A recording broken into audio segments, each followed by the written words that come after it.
Woo! What's up? Another day, another dollar. Be back at again in a video. So yeah, so we getting it all started. Right now, this is a little how-to video. I'm not sure if I've recorded it in the past, but I'll just redo it all over. So the first step you kind of want to do is get yourself on jack stands. If you changing out the driver's side axle, you, to be honest, don't need to put both of them left and right on the jack stands, but it would just be helpful, but it's not needed. So right now, take off the wheel off. You guys know what you guys had to do to take the wheel off. I'm not gonna just, if you guys have an impact it out. If you guys don't, put it on the floor and do it like, you know, the old-fashioned way. But then from there, I'm gonna show you guys the next process when I take off this wheel off. But I want to kind of show you guys, if you guys remember the Brower video, I am gonna record another video about this, and one of my friends had the other tool and he gave it back. But I'm gonna invest into buying another tool, the other one, and just do some more testing of the two impacts. But yeah, it's at level 3.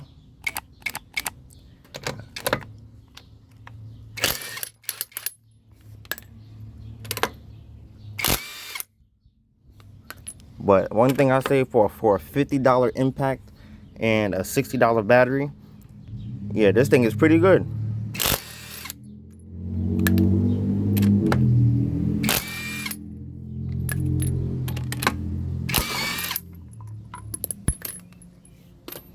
Okay, so after you get the wheel off, I definitely do recommend getting this impact. This is probably hands down on the market right now as we speak. This is the best impact that you can get for the money it's worth, because to be honest, you know, everybody knows the best. Milwaukee is definitely the best, especially the compact impact. Milwaukee got that by far. Hands down. Snap-on, anything else, any other brand, do not top Milwaukee. But a lot of people don't want to spend $200 on the impact itself that don't come with a battery or charger. All right.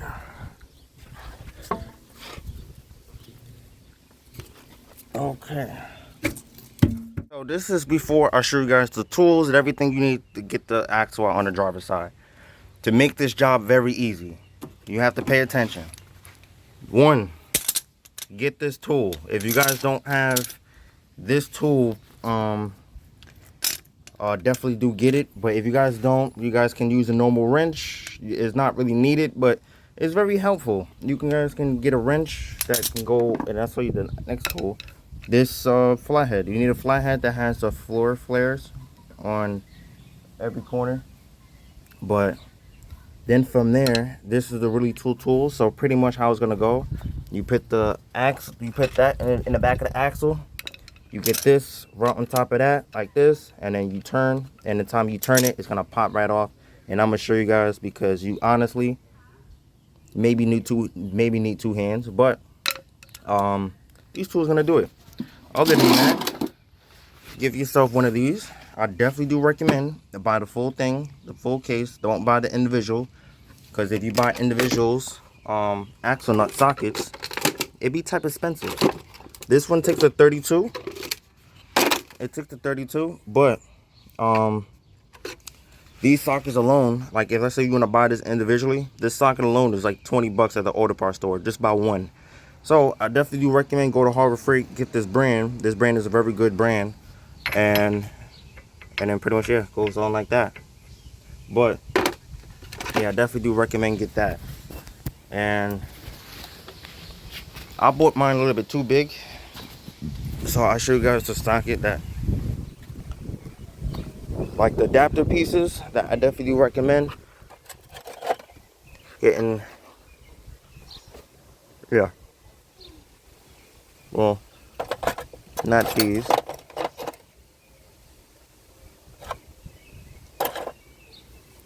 Yeah, I think where's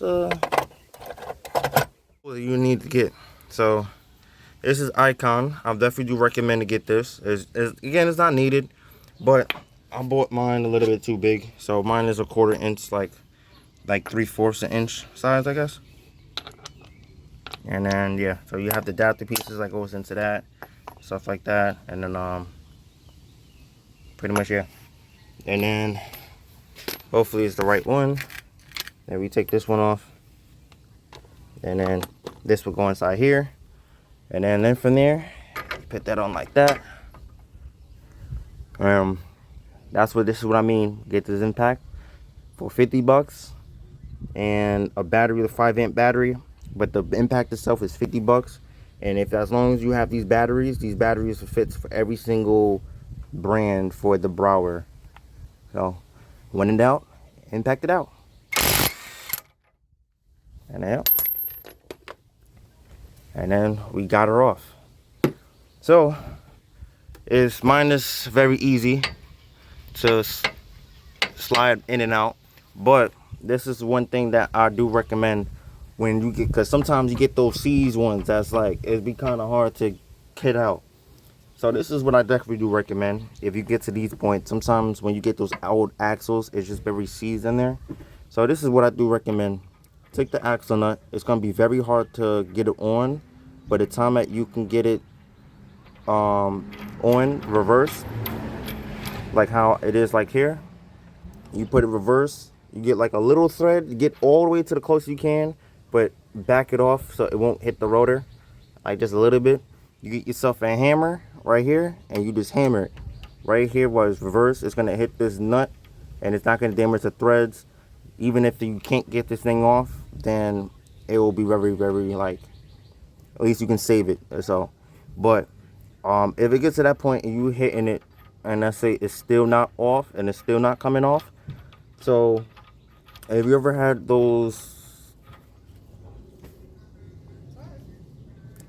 Okay, I kind of lost my train of thought when I was talking about, but yeah, I got interrupted again, one of my fan member. But like I was saying, if this axle is stuck and you can't get it out, this is a couple methods I do recommend. First thing, get yourself a torch. I had one sitting on the floor somewhere, but I guess I threw it out.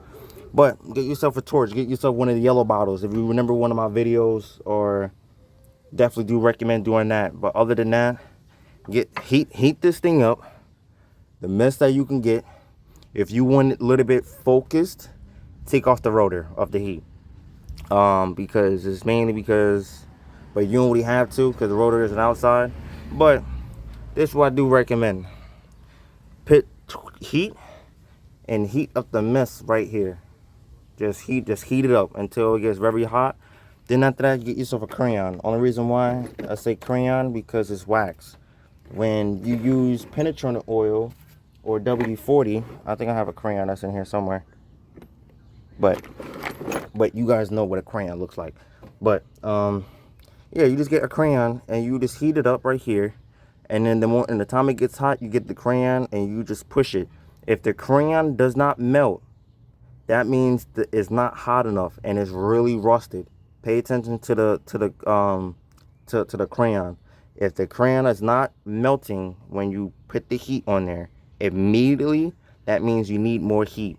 So until you put the heat on there and you put the thing on there, you will see to the point, the time you know is very free and you're ready to start hitting. Is when you put the crayon, you in the heat, you will see it start to bubble. So pretty much you put the heat around on right here, you put the crayon, and you just put a lot, whatever you can. Then after that, you put heat back onto it. If you don't see the crayon of the wax bubbling, that means that you still seized. That means that you still got to heat up the bolt, put more crayon, because there's a lot of room right here. There's a lot of room. Like you can tell, there's a lot of room on the outside. So as long as you get that, and with the heat and everything, and then the crayon method, and then just like I said with the axle nut, don't hit it right here, because the time you hit it right here, it's gonna flange out. The time it flange out, you're not gonna get this axle coming out. It's just gonna be impossible. You're not. But let's say if you're not, everything is freed up, everything is looking good. So now you got the next step. When you get the axle nut and you know this is free. So the next step is get yourself a jack. Most people, they will take off the lower control arm and the ball joints, but to be honest, The ball joints is one of the hardest things. I would say not the hardest things, but if you want to save your bushing, don't take off the little control arm. Take off the shock. The shock is easier, 2 more bolts, and then it's better. So this is what you do: get yourself a jack. You make sure you have your jack stands. That's the only way you can have the jack free. Mine is a little broken, so I had to put it on the spot. But you just jack it up.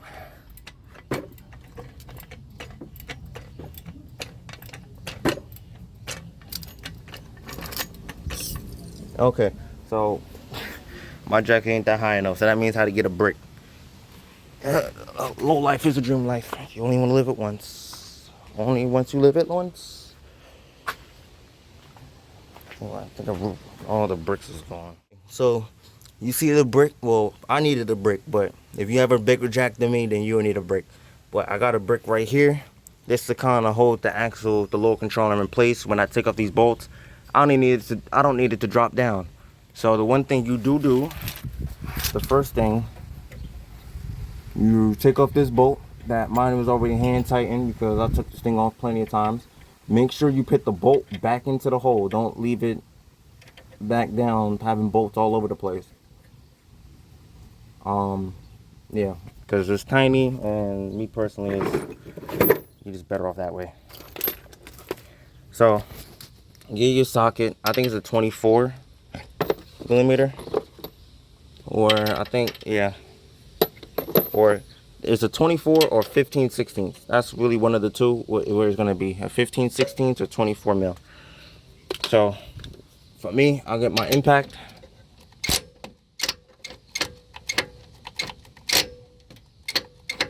Okay, so if you guys can have a deep socket, that's gonna be even better. But if you guys don't, sometimes it is what it is. But I'll put it like this. So I gotta pretty much let it bit off. But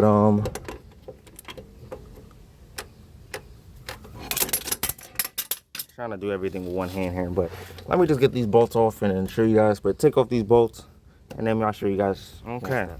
So after we get the bolts out,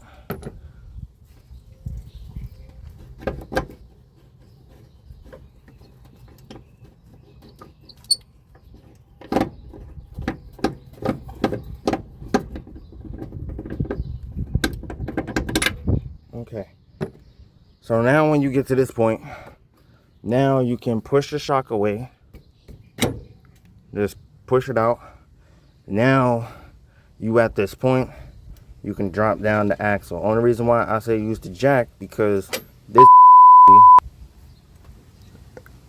and that's crazy, because this was new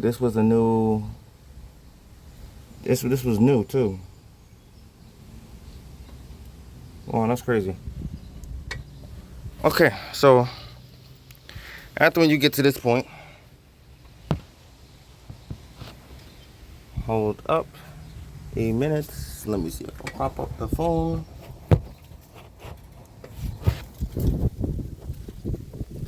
Yeah, don't have a good spot, but let me show you guys. Let me just get this axle out and show you guys the next step.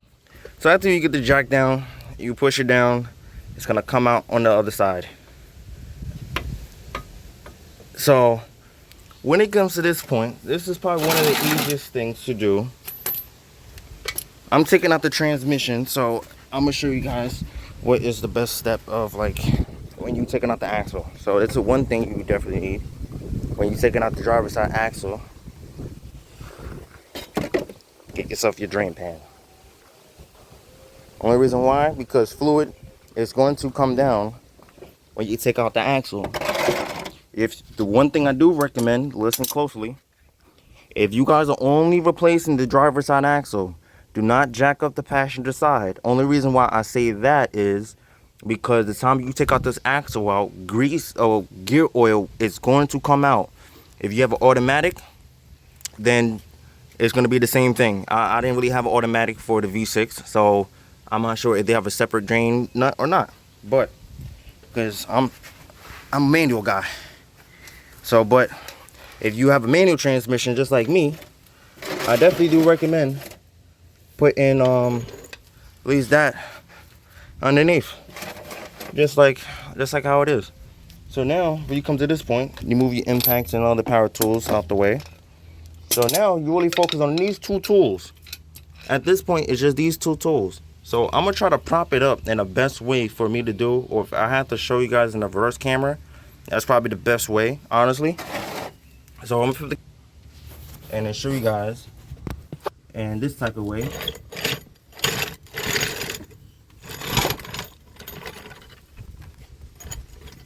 It's not that much better quality, because you can tell right here it's not really a good.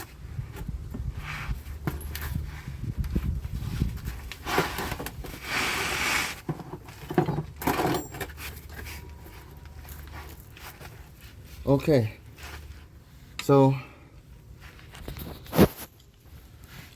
so if you see the spot right here, you're gonna have this like right here, right? After when it's right here, you just want to wedge it in a good spot.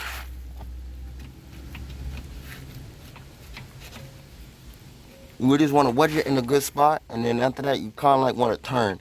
So right now, this is a good spot where is it at, and all I had to do is just twist it right, and then this axle is gonna pop right out. So I'm gonna need two hands. Get this right here.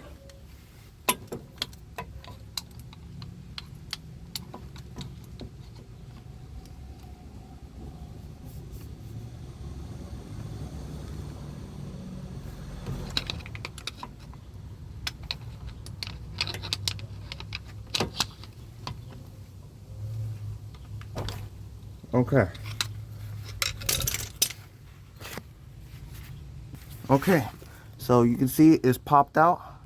So now, after you pop it up with these two, then you get the drain. Make sure you grab it fully.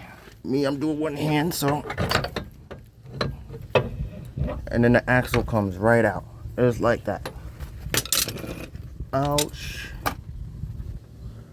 Watch out for the transmission when you move it out the way, because I just cut myself really badly. But it is what it is. So that's what I mean by the gear oil is going to be coming out. But for me, it don't really matter, because for me, I'm dropping this transmission, so I had to take out this fluid out regardless. But for you, I definitely do recommend when you get to this point, quickly putting the axle in. So before you so what I recommend before, by the way, it's a hot day today, so I'm gonna talk to you guys on the floor, but I definitely do recommend the time that you get everything situated, before you take out the axle out, when you get it popped out, don't pull it out fully. Get the axle right next to you, get it ready, take out the bag. The time like you take that axle out, immediately put the other axle in the hole, so you don't lose a lot of the fluids. But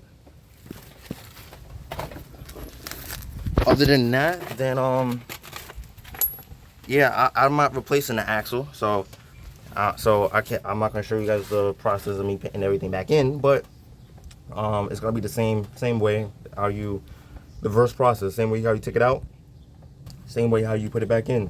So sometimes it'll be a little tricky going inside the spot right here in the hole, but after when you get it like kind of good, then you kind of like really excellent, honestly. But yeah, but after that, you pretty much really excellent.